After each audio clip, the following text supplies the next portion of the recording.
of exercise 6.1 Lines and Angle, class 9th.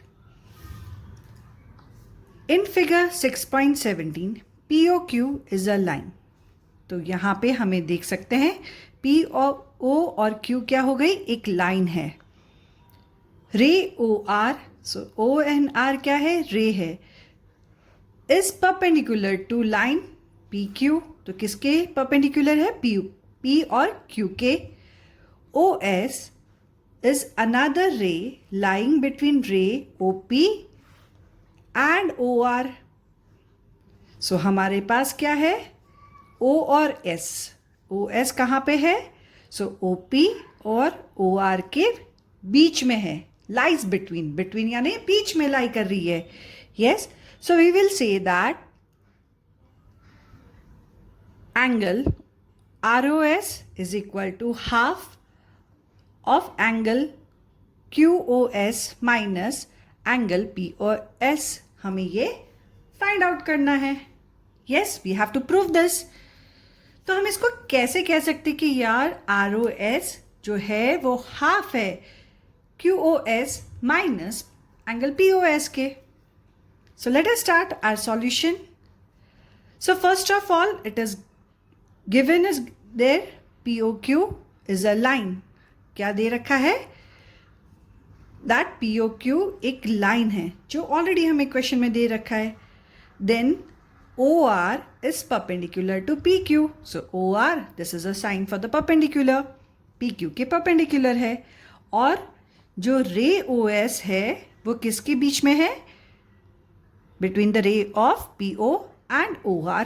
तो हमने यहाँ पे वो भी मेंशन कर दिया है. सो जितना हमें क्वेश्चन के अंदर इंफॉर्मेशन दी गई थी हमने वो सारी इंफॉर्मेशन गिवन में लिख चुके हैं. अब हमें है टू प्रूव.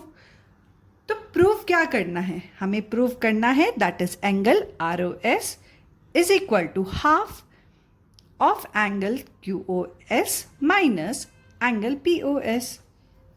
ओके, सो इन दोनों एंगल्स को अगर हम सबट्रैक्ट कर देंगे ना तो हमें कौन सा एंगल मिल जाएगा, दैट इज ROS मिल जाएगा. सो इसके प्रूफ में we will write here that is, सबसे फर्स्ट चीज, जब भी कोई भी रे और लाइन मिलकर परपेंडिकुलर बनाते हैं, यस, उस टाइम पे वो एंगल 90 डिग्री हो जाता है. सो अगर हम कहें POQ एक लाइन है और OR उसके ऊपर एक रे है, so OR is perpendicular to PQ. So का अगर हम एंगल देखें सो हमारा O कैसे हो जाएगा, 90 डिग्री हो जाएगा.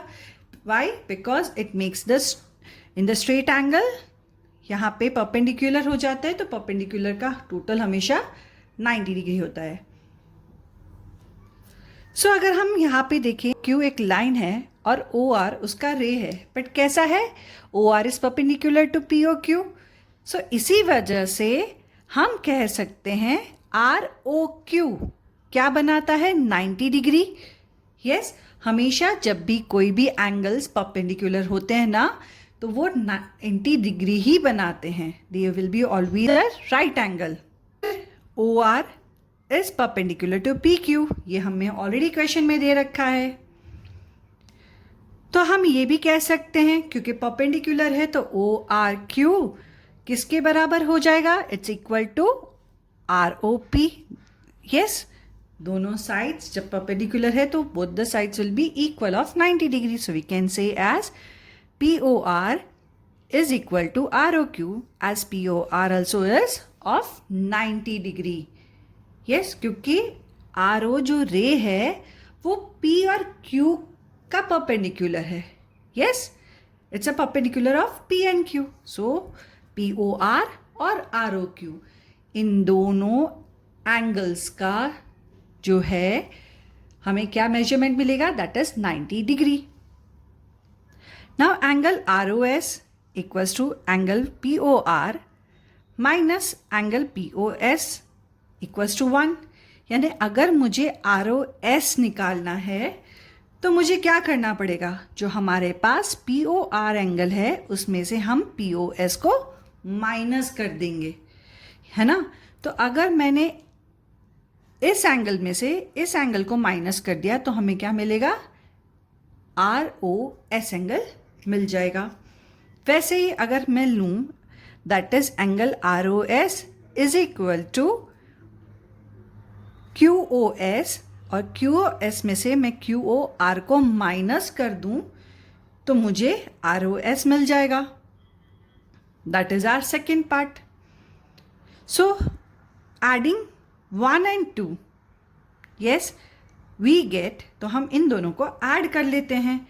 सो हमारे पास क्या आ जाएगा ऐड करते वक्त, that is angle ROS plus angle ROS, ये दोनों बार ऐड करेंगे तो ROS, यस 2 टाइम्स है, तो we can write 2 angle ROS over here. Now angle QOS minus angle QOR, ये हमने ले लिया, plus angle ROP and angle POS, ये हमने यहाँ पे पुट कर दिया दोनों के वैल्यूज़ को। यस अब हमने क्या राइट हैंड साइड को लेफ्ट हैंड साइड को हमने ऐड कर दिया, सो वी गॉट 2 ROS। और अब हम लेफ्ट हैंड साइड को जब ऐड करेंगे तो हमें यहाँ पे दो एंगल्स जिनकी वैल्यू 90 डिग्री है, कौन कौन से हैं, ROQ एंड POR। सो एक पॉजिटिव 90 हो गया, एक नेगेटिव 90 हो गया। सो QOR एंड POR दोनों की वैल्यूज को हम कैंसिल कर देते हैं, वी विल गेट 0। और अब हमारे पास क्या बचा, that is angle QOS minus angle POS। Yes, so we got that is 2 angle ROS is equal to angle QOS minus angle POS. हमें क्या प्रूफ करना था, हाफ ऑफ दिस। तो ये जो 2 है ना, ये 2 कहाँ पे चला जाएगा, राइट हैंड साइड पे हम शिफ्ट कर देंगे। मल्टीप्लीकेशन है तो कैसा हो जाएगा, डिवीजन। इसी वजह से 1/2 किस फॉर्म में, so will get angle ROS is equal to half of angle QOS minus angle POS, and hence we have proved this part. Now let us solve the question number 6. It is given that angle XYZ is equal to 64 degree, यानी हमारे पास ये angle है XY और Z का, इसका कितना है measure, that is 64, and XY is produced to point P। अब X और Y इसको हम एक्सटेंड कर लेते हैं पॉइंट P तक। Draw a figure from the given information, यानी हमें इस इंफॉर्मेशन से एक फिगर बनानी है।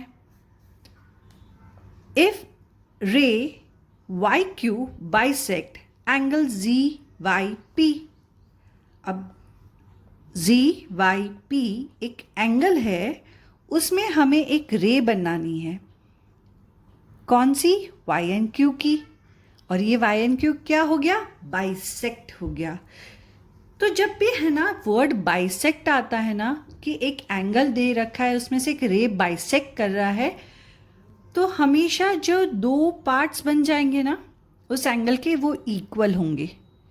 Yes, so what we have to find out, we need to find out that X, Y or Q and the reflex angle of Q, Y and P. So let us find out.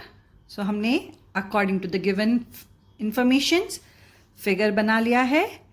What all given is there? So given XYZ is equal to 64 degree, है ना, तो XYZ का हमें angle दे रखा है, that is 64 इसका। XY is produced to point P, XY से हमने एक पॉइंट P को प्रोड्यूस कर दिया है। Ray YQ, so YQ this ray bisect angle ZYP, इसको बाइसेक्ट कर देता है। What we have to prove, that is angle XYQ और reflex angle QYP। We have to write this to get the good marks in the examination, क्योंकि हम अगर जब given और टू प्रूव लिखते हैं we get the marks for it, और compulsory है। Now we will write a proof. So angle XYZ is equal to 64 degree, जो हमारे पास already from the question given है। जब हमने P को प्रोड्यूस किया X एंड Y के थ्रू, तो हमारे पास एक स्ट्रेट लाइन बन गई P, Y एंड X की। वी नो दैट अगर जब भी कोई स्ट्रेट लाइन दे रखा है, so sum of all the angles on the straight line is 180 degree. तो यहाँ पे हम कहते हैं कि X, Y और Z प्लस Z, Y और P, राइट नाउ हम भूल जाएंगे Y और Q को हम एक साइड में रख देते हैं और हम क्या लेते हैं, हम दो ही एंगल्स लेते हैं। दैट इज, अभी हम क्या करेंगे, हम उसको काउंट नहीं करेंगे, हम कहेंगे कि हमारा ये एंगल है that is P, Y and X, और यहाँ से हमारा एक है Z। तो हमारे पास ये 64 है। Yes, due to the straight line angle sum property, दो एंगल्स का सम कितना होता है, 180 होता है। सो अगर हम ले लेते हैं that is angle XYZ plus angle PYZ equals to 180, तो 64 प्लस एंगल PYZ कितना हो जाएगा हमारे पास, 180 हो जाएगा। यस, तो एंगल PYZ का 180 में से हम 64 को माइनस कर देंगे, सो वो बोरो 10 minus 4 is 6 and 7 minus 6 is 1, और यहाँ पे 1 आ जाएगा तो 116 हमें मिल जाएगा। Yes, so we have done the same thing कि ये एक लीनियर पैर बना देते हैं। सो हम अब क्या कहेंगे, due to the linear pair of axiom, yes, angle XYZ plus angle ZYP equals to 180 degree. So हमें XYZ की वैल्यू है 64, 180 में से सब्ट्रैक्ट कर देंगे, विल गेट 116। अब हम क्या कहते हैं कि YQ एक रे है जो बाइसेक्ट करता है ZYP पे। यस, इसका मतलब है कि ZYP that is the sum of QYP and QYZ, और QYZ किसके अकॉर्डिंग हो जाएगा, QYZ भी हम ले सकते हैं that is according to QYP, because bisectors क्या करते हैं, दो एंगल्स को इक्वली पार्ट्स में डिवाइड कर देते हैं। So will take that is ZYP equals to QYP plus QYP, क्योंकि QYZ is also equal to QYP due to the reason that YQ bisect angle ZYP, इसका ये reason है। yes, so half of angle ZYP is equal to QYP। अब ये half कहाँ से आया, so if we know, हमने क्या करा था, angle QYP plus angle QYP लिया था, so we got 2 angle QYP। अब इस 2 को अगर हम शिफ्ट कर देते हैं, so what will get, that is half. Yes, so यहाँ वहीं से हमने यहाँ पे लिखा है half of angle ZYP। Okay, ZYP की वैल्यू हमें मिल गई थी 116, हम यहाँ पे पुट कर देते हैं। सो 2 1s are 2 and 2 58s are 116 हो जाएगा। सो वी गॉट QYP की value that is 58। Yes, so यहाँ पे हमें 58 वैल्यू मिल गई है QYP की। अब QYP की वैल्यू अगर हमें मिल चुकी है तो हम इजीली जो है रिफ्लेक्स एंगल ऑफ QY और P भी फाइंड आउट कर सकते हैं। What is the reflex angle of QYP? So हमें 360 में से एंगल QYP की वैल्यू को माइनस कर देना है। So will take as 360 minus 58 कर देंगे। Yes, so borrow 10 minus 8 is 2, 5 minus 5 is 0. Yes, and this will become 3. सो हमें 302 QYZ का रिफ्लेक्स एंगल मिल जाएगा। और हमें अब फाइंड आउट क्या करना है, हमें एक्स वाई क्यू की भी वैल्यू फाइंड आउट करनी है। तो जब हमें एक्स वाई जी की वैल्यू पता है और अब हमें क्यू वाई जी की भी वैल्यू मिल चुकी है, so we can take as that angle X Y Q equals to angle X Y G plus angle G Y Q. So that is 64 plus 58 will get 112. तो हमें एक्स वाई क्यू की भी value मिल गई. मैंने अभी आपको explain कर दिया था कि reflex angle Q Y P का 360 में से 58 को माइनस कर देंगे तो will get 302. Hence we have proved both the things. Yes, and here our exercise 6.1 of lines and angles gets completed. Please do practice, solve such kind of more questions, and if